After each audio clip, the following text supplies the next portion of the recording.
Apollo 11 और Apollo 12 के जरिए इंसान ने 1969 में चांद पर कदम रख दिया था। इन दोनों सक्सेसफुल मिशंस के बाद 11 अप्रैल 1970 को मून लैंडिंग के लिए अपोलो 13 को लॉन्च किया जाता है। 3 दिन का ट्रैवल करने के बाद अपोलो 13 की स्पेस फ्लाइट जमीन से करीब 3,20,000 किलोमीटर दूर आ चुकी होती है। अगर सब कुछ इसी तरह चलता रहता तो अपोलो 13 में बैठे एस्ट्रोनॉट्स कुछ ही घंटों बाद चांद पर पहुंच जाते। इससे 1 साल पहले ही नील आर्मस्ट्रांग समेत 4 एस्ट्रोनॉट्स चांद पर कदम रख चुके थे।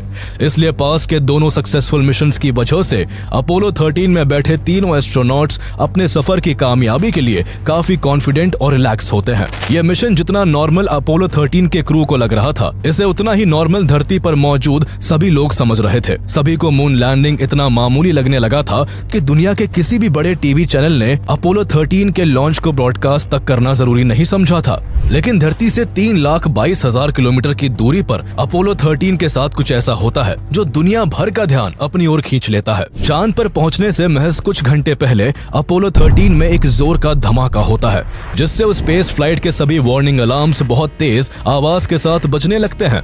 स्पेस फ्लाइट में बैठे क्रू के जांच करने पर पता चलता है कि इस धमाके में एक ऑक्सीजन टैंक ब्लास्ट हो चुका था, जिससे उसकी पूरी ऑक्सीजन खत्म हो चुकी थी। वहीं दूसरा ऑक्सीजन टैंक भी लीक करने लगता है और उसमें मौजूद ऑक्सीजन तेजी से अंतरिक्ष में फैलने लगती है। परेशानी ये थी कि एस्ट्रोनॉट्स के चांद पर जाने और वहां से वापस धरती पर लौटने के लिए केवल इन 2 ऑक्सीजन टैंक्स का ही इंतजाम था। एस्ट्रोनॉट्स इन ऑक्सीजन टैंक का इस्तेमाल केवल सांस लेने के लिए नहीं, बल्कि पानी और इलेक्ट्रिसिटी के लिए भी करते थे। इसलिए जिस तेजी से ऑक्सीजन अंतरिक्ष में लीक हो रही थी, तीनों एस्ट्रोनॉट्स के जिंदा बचने का चांस भी उतना ही तेजी के साथ कम होता जा रहा था। जहां पहले इस मिशन को कोई तवज्जो नहीं मिल रही थी, तो वही इस हादसे के बाद दुनिया भर के लोग टीवी पर नजरें गड़ाए अपोलो 13 की पल पल की खबर रखने लगे थे। तेजी से खत्म हो रही ऑक्सीजन के बीच अब एस्ट्रोनॉट्स और नासा के सामने चांद पर लैंड करना तो दूर, अंतरिक्ष में लाखों किलोमीटर दूर से धरती पर किस तरह जिंदा लौट कर आना है, यही एक बड़ा सवाल बन गया था। चलिए जानते हैं अपोलो 13 की यह रोमांचक कहानी, जिसे स्पेस के भयानक हादसों में सबसे ऊपर गिना जाता है। The main mission objective of Apollo 13 is a continuing one. We hope to find out a lot about the origin of the moon, and from that, the origin of the Earth. And we have liftoff. It's kind of difficult here. Okay, Houston, we've had a problem here. Houston, we've had a problem. The flight of the Apollo 13 to the moon is in serious jeopardy this morning and is not going to make a moon landing. I think it is as critical, perhaps probably the most critical situation we faced so far in the manned spaceflight program in flight. The crew were beginning to suffer. It was a dire state. It was a real emergency situation. Are the astronauts safe, I think? Well, Apollo Control, Houston, we've just had loss of signal from Honeysuckle. The last moments of Apollo 13. Best thing we can do now is just to listen and hope.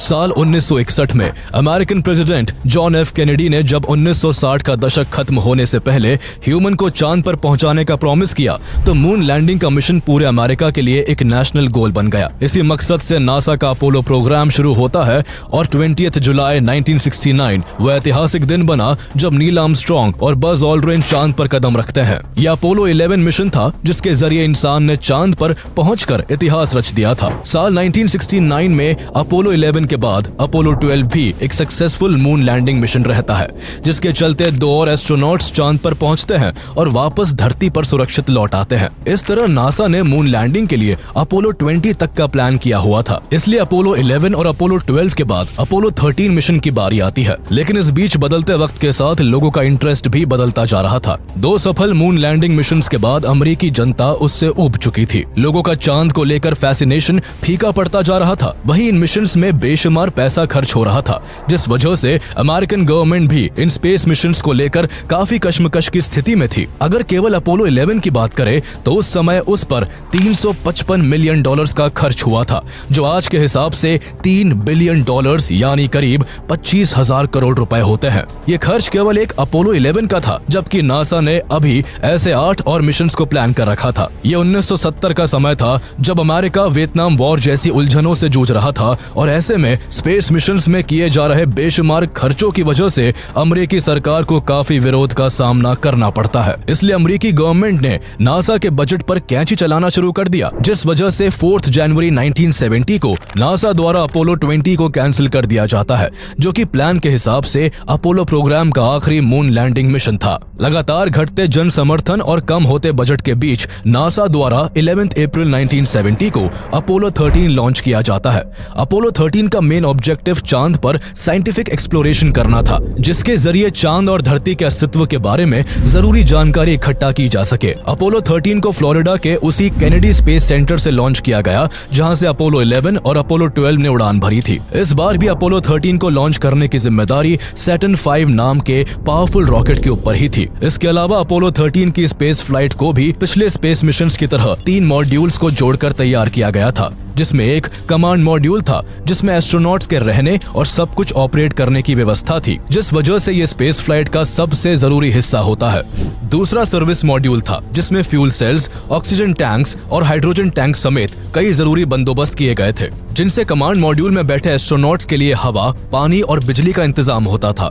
इसका तीसरा हिस्सा lunar module होता है, जो चांद पर land करने और वहां से वापस उड़ान भरने के लिए जिम्मेदार था। लॉन्च के कुछ मिनट बाद ही अपोलो 13 अर्थ की ऑर्बिट में दाखिल हो जाता है और वहां कई चक्कर काटने के बाद अर्थ की ऑर्बिट से निकलकर चांद की तरफ बढ़ने लगता है। हर मिशन की तरह इस अपोलो 13 में भी 3 एस्ट्रोनॉट्स बैठे हुए थे। जिम लोवेल इस मिशन के कमांडर होते हैं, जो कि इस समय नासा के सबसे अनुभवी एस्ट्रोनॉट्स में से एक थे। इन्होंने सबसे ज्यादा वक्त स्पेस में गुजारा हुआ था। लोवेल अपोलो 8 मिशन का भी हिस्सा रह चुके थे, जो कि चांद की ऑर्बिट में पहुंचने वाली पहली क्रूड स्पेस फ्लाइट थी। अपोलो 13 के इस मिशन में उनके साथ कमांड मॉड्यूल के पायलट जैक स्वीगर्ट और लूनर मॉड्यूल के पायलट फ्रेड हैसी होते हैं। हालांकि कमांड मॉड्यूल के पायलट पहले केन मैटिंगली होने वाले थे, लेकिन लॉन्च के कुछ दिन पहले वो जर्मन मीसल से इन्फेक्टेड एक इंसान के कांटेक्ट में आ गए, जिस वजह से खतरे को भांपते हुए नासा अपोलो 13 के लॉन्च से केवल 48 घंटे पहले उनकी जगह मिशन के लिए जैक स्वीगर्ट को शामिल करता है। लास्ट मोमेंट पर हुए इस बदलाव के बाद भी अपोलो 13 के क्रू के बीच सब कुछ तालमेल के साथ हो रहा था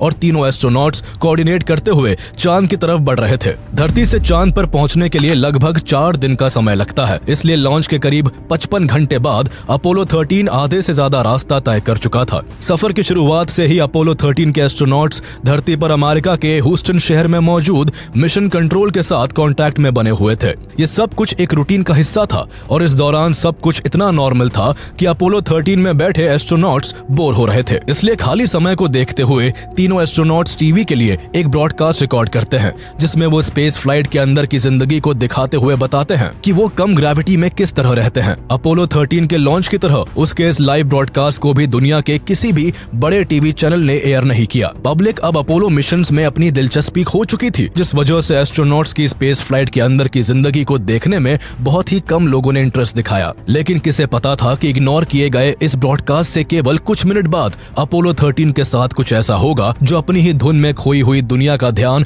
अपनी ओर खींच लेगा। स्पेस फ्लाइट में बोर हो रहे एस्ट्रोनॉट्स को भी कोई अंदाजा नहीं था कि अब से कुछ मिनट बाद उनकी जिंदगी में एक ऐसा भूचाल आने वाला था जो उन्हें जिंदगी और मौत के बीच लाकर खड़ा कर देगा। हल्की फुल्की बातचीत से भरा 49 मिनट्स का टीवी ब्रॉडकास्ट रिकॉर्ड करने के बाद एस्ट्रोनॉट्स अपने रूटीन मेंटेनेंस के काम में लग जाते हैं। हमेशा की तरह इस समय भी एस्ट्रोनॉट्स ह्यूस्टन मिशन कंट्रोल से कांटेक्ट में होते हैं और वहां से मिल रहे इंस्ट्रक्शंस को फॉलो करते हैं। इस दौरान मिशन कंट्रोल ने कमांड मॉड्यूल के पायलट जैक स्वीगर्ट से ऑक्सीजन टैंक में लगे फैन को ऑन करके लिक्विड ऑक्सीजन को स्टर करने को कहा। दरअसल जब भी कोई स्पेस मिशन भेजा जाता है तो उसमें ऑक्सीजन और हाइड्रोजन समेत हर जरूरी गैस को लिक्विड फॉर्म में कन्वर्ट करके भेजा जाता है, ताकि कम जगह में ज्यादा गैस को स्टोर किया जा सके। लेकिन स्पेस में टेम्परेचर इतना कम होता है कि ये लिक्विड ऑक्सीजन भी जमने लगती है और इसलिए ऑक्सीजन टैंक में एक फैन लगाया जाता है, ताकि समय समय पर फैन को चलाकर ऑक्सीजन को सही अवस्था में लाया जा सके। ये सब काम केवल क्रायोस्टर के एक स्विच को ऑन करने से बहुत ही आसानी से हो जाता था। इसलिए जब मिशन कंट्रोल ने जैक स्वीगर्ट को इस स्विच को ऑन करने को कहा तो उन्होंने ऑर्डर को फॉलो करते हुए स्विच को चालू कर दिया। ये 13 अप्रैल की रात का समय था और इस छोटे से काम को निपटाने के बाद क्रू सोने वाला था। अभी तक अपोलो 13 3 दिनों के सफर के बाद धरती से करीब 3,20,000 किलोमीटर दूर आ चुका था और अगले दिन जिम लोवेल और फ्रेड हैसी चांद पर कदम रखने वाले थे। लेकिन जैक स्वीगर्ट द्वारा क्रायोस्फीयर के स्विच ऑन करने के अगले ही मिनट कुछ ऐसा होता है जो इनके चांद पर पहुंचने के सपने को चकनाचूर कर देता है। क्रायोस्फीयर का स्विच दबाने के अगले ही मिनट अपोलो 13 के स्पेस फ्लाइट में एक जोर का धमाका होता है। यह धमाका इतना तेज था कि स्पेस फ्लाइट समेत तीनों एस्ट्रोनॉट्स अपनी अपनी जगह से हिल जाते हैं। एस्ट्रोनॉट्स के सामने मौजूद सिस्टम के इंडिकेटर्स लाल होने लगते हैं, वार्निंग अलार्म्स बहुत तेज आवाज के साथ बजने लगते हैं और स्पेस फ्लाइट के कई जरूरी सिस्टम्स काम करना बंद कर देते हैं। एकदम से हुई उस उथल पुथल से एस्ट्रोनॉट्स को कुछ भी समझ नहीं आता कि ये सब क्या हो रहा था और क्यों हो रहा था। इस गड़बड़ी और अफरा तफरी की तुरंत जानकारी देते हुए एस्ट्रोनॉट्स ने ह्यूस्टन मिशन कंट्रोल से कहा, Houston, we have had a problem here. Okay, Houston, we've had a problem here. This is Houston. Say again, please.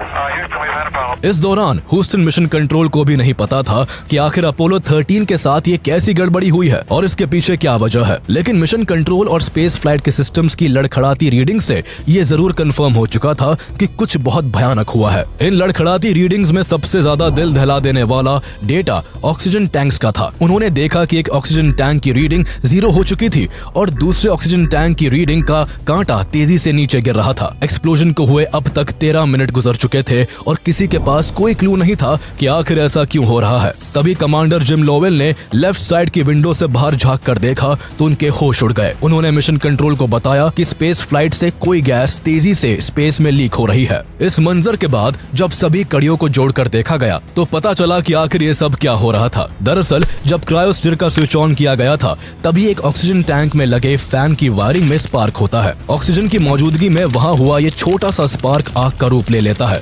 जिस कारण उस ऑक्सीजन टैंक में जोर का धमाका होता है। यह ऑक्सीजन टैंक नंबर 2 था जो इस धमाके में पूरी तरह से डिस्ट्रॉय हो चुका था। वही इस धमाके की वजह से उसके पास ही रखा ऑक्सीजन टैंक नंबर 1 भी डैमेज हो जाता है और उसकी ऑक्सीजन भी लीक होने लगती है। यह ब्लास्ट इतना तेज था कि सर्विस मॉड्यूल की साइड का एक पैनल उखड़कर स्पेस में उड़ जाता है और उसी खुली जगह से ऑक्सीजन टैंक से लीक होकर तेजी से स्पेस में फैलने लगती है। मुसीबत इस बात की थी कि सर्विस मॉड्यूल में केवल 2 ऑक्सीजन टैंक्स मौजूद थे जो कमांड मॉड्यूल में बैठे एस्ट्रोनॉट्स को जिंदा रखने के लिए हवा, पानी और बिजली का इंतजाम कर रहे थे। धमाके से केवल ऑक्सीजन टैंक ही नहीं बल्कि सर्विस मॉड्यूल में लगे 3 में से 2 फ्यूल सेल्स पूरी तरह खत्म हो जाते हैं जो कि कमांड मॉड्यूल को पावर सप्लाई करने का काम कर रहे थे। अब केवल एक फ्यूल सेल से ही कमांड मॉड्यूल को पावर मिल रही थी जो कि स्पेस फ्लाइट को चलाए रखने के लिए सफिशिएंट नहीं था। इनसफिशिएंट फ्यूल और लगातार कम हो रही ऑक्सीजन के बीच अब चांद पर लैंड करने का तो सवाल ही नहीं था। मून लैंडिंग मिशन को कैंसिल करने के बाद अब ह्यूस्टन मिशन कंट्रोल के सामने हजारों मुश्किलों से भरा केवल एक सवाल था कि इन तीनों एस्ट्रोनॉट्स को वापस धरती पर कैसे लाया जाए। एस्ट्रोनॉट्स उस वक्त धरती से करीब 3,20,000 किलोमीटर दूर थे और इतनी दूर से वापस धरती पर आने में उन्हें करीब 4 दिन का वक्त लगता। ऐसी खौफनाक स्थिति में इतने दिन तक उनका जिंदा रहना और सुरक्षित धरती पर आना एक लगभग नामुमकिन सा काम था। लेकिन इस इम्पॉसिबल टास्क को पॉसिबल बनाने में मिशन कंट्रोल ने एड़ी चोटी का जोर लगा दिया। ह्यूस्टन मिशन कंट्रोल ने नासा के सभी जानकार लोगों को बुलाया और जो वक्त पर नहीं आ सकते थे उन्हें फोन लाइन पर जोड़ा गया। इंजीनियर्स, साइंटिस्ट और एस्ट्रोनॉट से लेकर स्पेस फ्लाइट को बनाने वाले लोगों तक सबको इस एक काम पर लगा दिया गया। जहां पहले इस अपोलो 13 को कोई अटेंशन नहीं मिल रही थी तो वही इस हादसे की खबर के बाद दुनिया भर के अखबार और न्यूज चैनल्स अपोलो 13 की हेडलाइन से भर गए। दुनिया के कोने कोने में इस बात की चर्चा होने लगी। पब्लिक अपोलो 13 से जुड़ी हर एक खबर के लिए टीवी स्क्रीन पर नजरें गड़ाए बैठी थी। दूसरी तरफ स्पेस में मौजूद एस्ट्रोनॉट्स का बुरा हाल था। जिस कमांड मॉड्यूल में एस्ट्रोनॉट्स बैठे हुए थे उसमें अब केवल कुछ ही देर की पावर सप्लाई बची थी जिससे आगे का सफर पूरा करके वापस धरती पर आना नामुमकिन था। वही धरती पर मौजूद मिशन कंट्रोल एस्ट्रोनॉट्स को वापस लाने के लिए एक सुरक्षित तरीका तलाश कर रहा था। मिशन कंट्रोल के पास मेनली 2 ऑप्शंस थे जिनके जरिए अपोलो 13 को वापस धरती पर लाया जा सकता था। पहला ऑप्शन ये था कि सर्विस मॉड्यूल के मेन इंजन का इस्तेमाल करके पूरी स्पेस फ्लाइट को धरती की तरफ वापस मोड़ दिया जाए। यह वापस आने का शॉर्ट रूट था और इस प्लान के जरिए केवल 2 दिन में धरती पर लौटा जा सकता था। लेकिन इस प्लान के साथ परेशानी ये थी कि सर्विस मॉड्यूल में हुए ब्लास्ट के कारण उसमें इतनी कम पावर सप्लाई बची थी कि वो वापसी का 1 घंटा भी तय नहीं कर सकता था और साथ ही ऐसा करने में मेन इंजन के बंद होने का भी खतरा था। इसके बाद दूसरा ऑप्शन ये था कि वापस मुड़ने के बजाय आगे चांद की तरफ बढ़ा जाए और चांद के अराउंड घूमकर चांद की ग्रेविटी का इस्तेमाल करते हुए धरती की तरफ आया जाए। ये प्लान बहुत ज्यादा डिस्टेंस को कवर जरूर करता था, लेकिन इसमें चांद की ग्रेविटी के सपोर्ट की वजह से कम पावर का इस्तेमाल होता, इसलिए मिशन कंट्रोल ने दूसरे ऑप्शन को अप्रूव किया और साथ ही इस पूरे सफर के लिए कमांड मॉड्यूल की जगह इससे अटैच्ड लूनर मॉड्यूल को इस्तेमाल करने का डिसीजन लिया, जिसके अंदर ऑक्सीजन और पावर का अलग से बंदोबस्त था। ये सब कुछ तय करने में काफी वक्त गुजर चुका था और कमांड मॉड्यूल की पावर सप्लाई खत्म होने की कगार पर थी। धमाके के करीब 1 घंटे बाद मिशन कंट्रोल ने एस्ट्रोनॉट्स को आदेश दिया कि वो कमांड मॉड्यूल के सभी सिस्टम्स को टर्न ऑफ कर दे और लूनर मॉड्यूल में शिफ्ट हो जाए। आदेश के अनुसार अब आगे की यात्रा एस्ट्रोनॉट्स को लूनर मॉड्यूल से ही करनी थी, जिसका असल में काम केवल मून पर लैंड करने और वहां से वापस मून की ऑर्बिट में आने का था। इसके बाद जिस लूनर मॉड्यूल को चांद की ऑर्बिट में ही छोड़ दिया जाता था, उसका इस्तेमाल अब एक लाइफ बोट की तरह पूरा सफर तय करने के लिए किया जाना था। लेकिन इस लूनर मॉड्यूल को इस तरह से तैयार किया गया था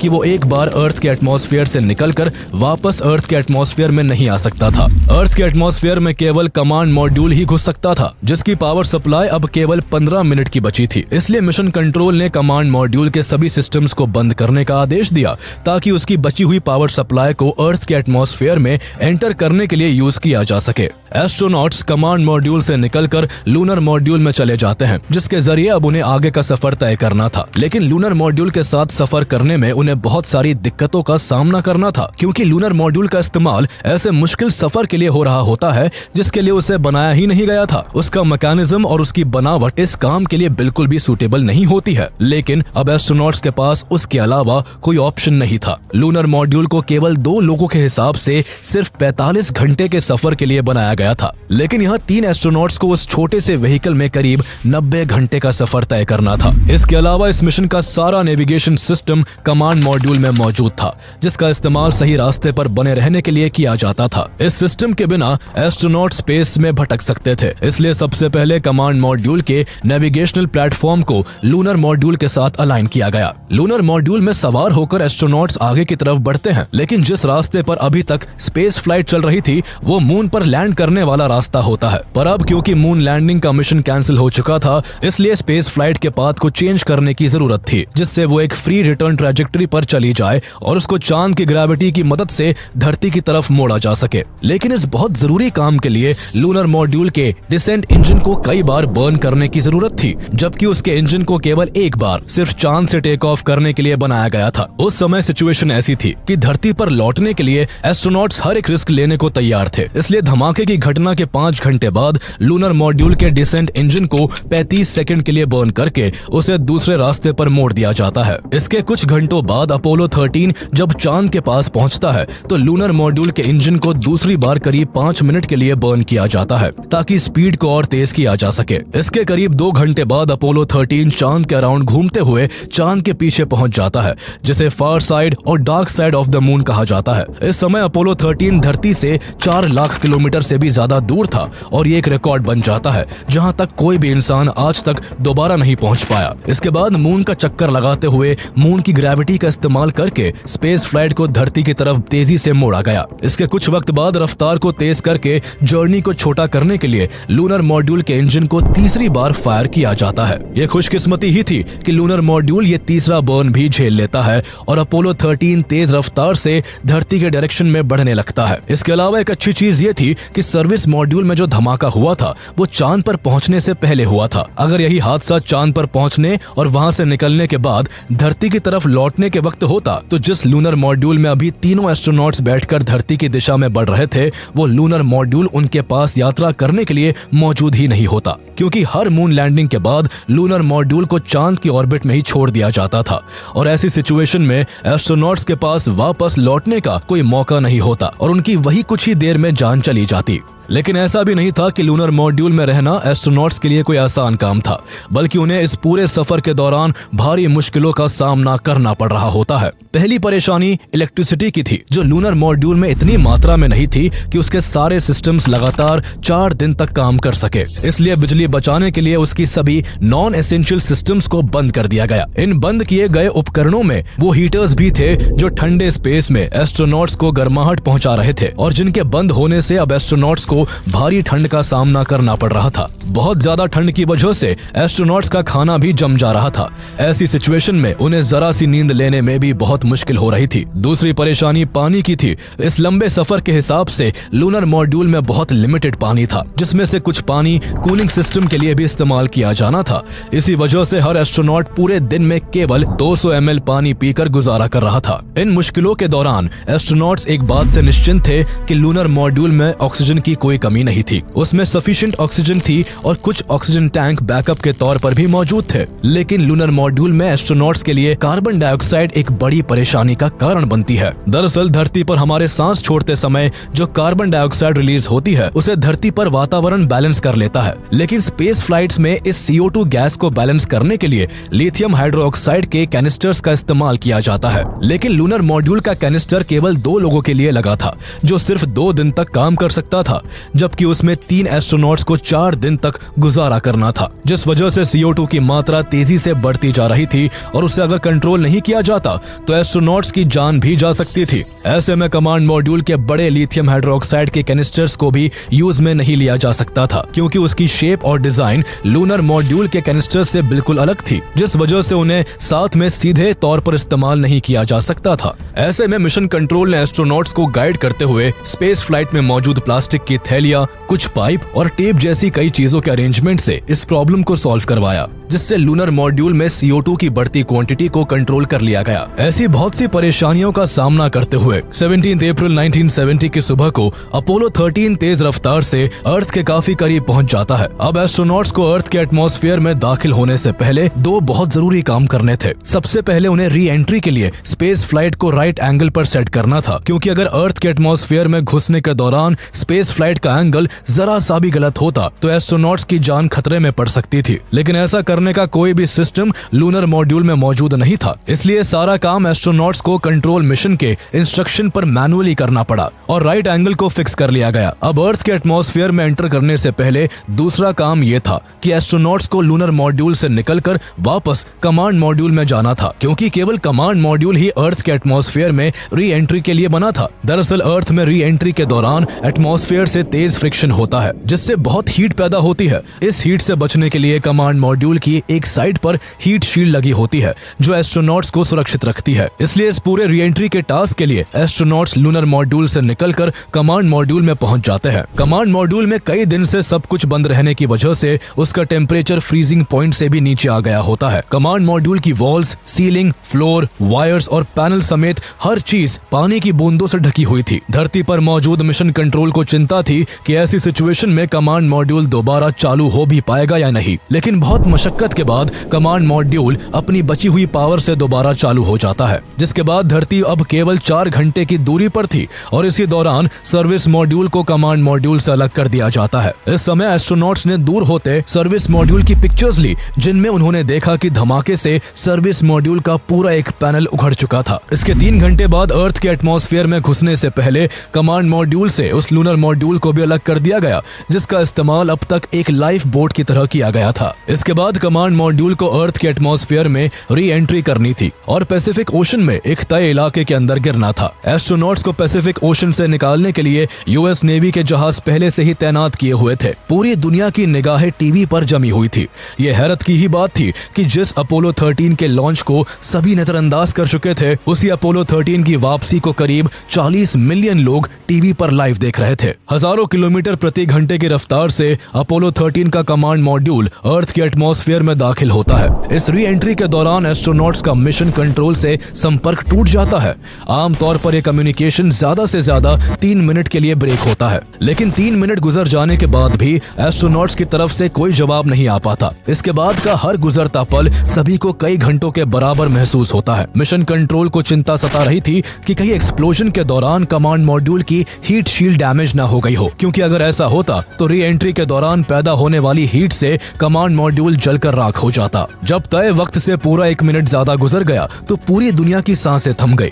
न्यूज मीडिया के कैमरा आसमान में ताक रहे थे। एस्ट्रोनॉट्स की फैमिलीज उनकी सलामती की दुआएं कर रही थी। सभी के दिलों की धड़कनें इस एक विचार से रुक गई थी कि कहीं अपोलो 13 के एस्ट्रोनॉट्स जान की बाजी हार ना गए हो। लेकिन करोड़ों दुआएं आसमान में पहुंची भी और उनका असर भी हुआ। तय वक्त से करीब 1.5 मिनट बाद मिशन कंट्रोल को एस्ट्रोनॉट्स का जवाब जवाब सुनाई देता है जिसमें उनकी सलामती की बात थी। कुछ ही मिनट बाद टीवी की स्क्रीन पर पूरा मंजर दिखाई देने लगा। हवा में पैराशूट उड़ते हुए दिखाई दिए जो कमांड मॉड्यूल को सेफली नीचे ला रहे थे। इसके कुछ ही देर बाद कमांड मॉड्यूल पैसिफिक ओशन में जा गिरता है, जिसके बाद यूएस नेवी द्वारा एस्ट्रोनॉट्स को वहां से रेस्क्यू किया गया। इस तरह अपोलो 13 के लॉन्च के 6 दिन बाद 17 अप्रैल 1970 के दोपहर करीब 1 बजे तीनों एस्ट्रोनॉट्स वापस धरती पर सुरक्षित लौट आए। लेकिन एस्ट्रोनॉट्स के सुरक्षित लौट आने से भी एक सवाल जिसे कोई नजरअंदाज नहीं कर सकता था वो ये था कि आखिर ऑक्सीजन टैंक नंबर 2 में ऐसा ब्लास्ट किस वजह से हुआ। इसकी जांच पड़ताल के लिए नासा ने एक रिव्यू बोर्ड को स्थापित किया जिनकी जांच में कई चीजें सामने आई। दरअसल जो ऑक्सीजन टैंक ब्लास्ट हुआ था वो अपोलो 13 से पहले अपोलो 10 के लिए इस्तेमाल होने वाला था, लेकिन उस समय मेंटेनेंस के लिए निकालते वक्त ये ऑक्सीजन टैंक 2 इंच की हाइट से गिर जाता है। यह यूं तो बहुत मामूली सी ऊंचाई थी, लेकिन एक्सपर्ट्स का मानना है कि इस दौरान ऑक्सीजन टैंक में अंदर कुछ डैमेज हुआ होगा जिसे टेस्टिंग के दौरान नोटिस नहीं किया जा सका। इसके अलावा एक इंसिडेंट और सामने आता है जब अपोलो 13 के लॉन्च से महज 3 हफ्ते पहले काउंटडाउन डेमोन्स्ट्रेशन टेस्ट हो रहा था जिसमें ऑक्सीजन टैंक्स को भरकर खाली किया जाता है। इस दौरान जहां पहले नंबर का ऑक्सीजन टैंक तुरंत पूरा खाली हो जाता है तो वहीं दूसरे नंबर का ऑक्सीजन टैंक केवल 8% ही खाली हो सका। इसलिए इसे खाली करने के लिए इंजीनियर्स ने उसके हीटर्स को 65 वोल्ट की पावर पर कई घंटों तक चलाए रखा। एक्सपर्ट्स द्वारा माना जाता है कि इस दौरान ऑक्सीजन टैंक के वो थर्मोस्टेट स्विच डैमेज हो गए थे जिन्हें केवल 28 वोल्ट की पावर के लिए डिजाइन किया गया था। इन स्विचेस के डैमेज होने से टैंक के अंदर के हाई टेम्परेचर को कंट्रोल नहीं किया जा सका और इस तेज तापमान में फैन के वायर्स पर लगी टेफ्लॉन इंसुलेशन डैमेज हो गई, जिसके बाद इस टैंक के फैन को बार बार चलाने से धमाका हुआ। इस भूल से नासा ने सीखा कि स्पेस बहुत भयानक जगह है जहां मिशन के बीच अगर कोई ऐसा फॉल्ट हो जाए तो किस तरह एस्ट्रोनॉट्स की जान पर बन सकती है। अपोलो 13 मून पर लैंड नहीं कर सका, लेकिन तीनों एस्ट्रोनॉट्स का ऐसा खतरनाक हादसे के बाद जिंदा लौटना अपने आप में एक बड़ी सफलता थी। इसलिए इस मिशन के फेल होने के बावजूद इस अपोलो 13 को द सक्सेसफुल फेलियर का नाम दिया गया। अपोलो 13 के बाद नासा ने 1971 में अपोलो 14 और अपोलो 15 को सफलतापूर्वक चांद पर पहुंचाया और उसके अगले साल 1972 में अपोलो 16 और अपोलो 17 भी सक्सेसफुल मून लैंडिंग मिशन रहते हैं। अपोलो 13 के बाद के इन चारों मिशंस के दौरान चांद पर जो एक्सपेरिमेंट्स किए गए उनसे इंसान की साइंटिफिक अंडरस्टैंडिंग में काफी इजाफा हुआ।